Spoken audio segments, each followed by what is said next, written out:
EVM समेत मुख्तलिफ मामलात से निपटने के लिए नून लीग ने पर तोड़ लिए। नवाज शरीफ ने रहनुमाओं को हिदायत जारी कर दी। इजलास की अंदरूनी कहानी पर देखिए ये रिपोर्ट। पार्लियामान, स्पीकर और कानून साजी। नून लीग पार्लिमानी इजलास के अहम नुकात रहे। मुशावरती ग्रुप ने कानून साजी बिल्डोज करने की शदीद मसम्मत की।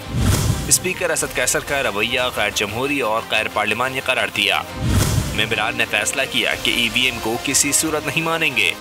नून लीग ने कानूनी टीम को कानून साजी चैलेंज करने का टास्क सौंप दिया। अपोजिशन की मुश्तरका स्टीयरिंग कमेटी से मिलकर आला अदलिया से रुजू किया जाएगा।